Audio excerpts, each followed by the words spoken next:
tout homme sera-t-il conduit à vivre l'obéissance de la kénose?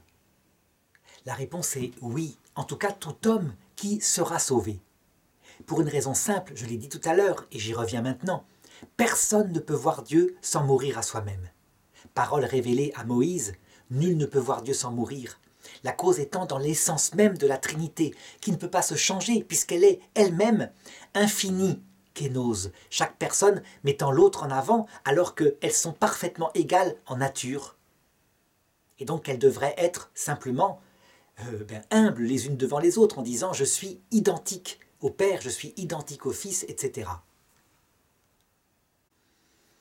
Comme la vision de Dieu et donc notre éternité se mesure à deux qualités, à savoir l'intensité du désir, de l'amour de charité, Dieu se donne en fonction de notre désir, au point de remplir totalement notre cœur à la mesure même de ce que nous désirons de lui. Résultat, un petit désir sera comblé, mais un grand désir aussi, et donc toutes les âmes au paradis seront parfaitement heureuses.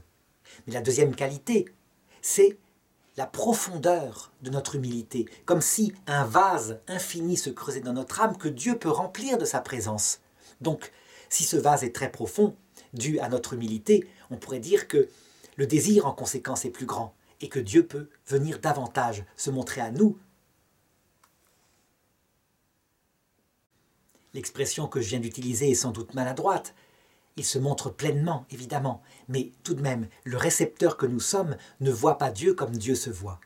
Et donc, parce que Dieu nous aime et veut nous sauver, eh bien, il ne se contentera pas de cette kénose par l'obéissance, même si elle est extraordinaire quand elle est bien vécue. Il va façonner dans notre cœur à tous une kénose immensément plus profonde, par l'expérience de la souffrance. La souffrance est beaucoup plus efficace que la simple obéissance pour produire en nous un cœur mort à lui-même. L'obéissance, c'est vrai, c'est extraordinairement puissant puisque on renonce à sa volonté propre dans certains domaines.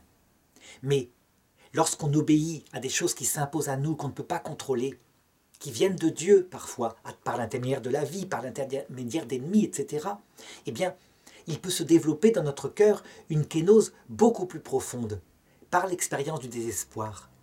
Et c'est ce que montre Jésus à la croix, lui, modèle du chemin qui mène vers le Père, lorsqu'il subit l'épreuve la plus ultime que lui, dans son humanité, pouvait subir, à savoir la perte de son trésor, qui est quoi? Qui n'est pas l'argent, qui n'est pas l'or, qui est le Père.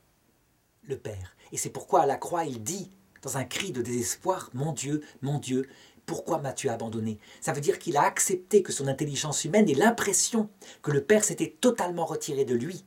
Et donc, il le vit dans le désespoir. Cette façon de connaître la kénose, Dieu nous la fera connaître. Et en passant souvent par les mains miséricordieuses et tendres de Marie, ce qui rend les choses tout de même moins violentes, plus maternelles. Mais de toute façon, il le fera, afin que notre éternité soit bienheureuse, en plénitude. Finalement, les religieux, en faisant un vœu d'obéissance, ils ne font qu'être le témoin de cela. Ils renoncent à leur volonté propre volontairement pour être témoins devant l'humanité entière que Dieu ne fera pas cela en nous imposant une obéissance aux lois de la vie, de la vieillesse, de la mort, du purgatoire, etc. pour nous écraser, mais au contraire dans une finalité spirituelle merveilleuse qui est l'éternité.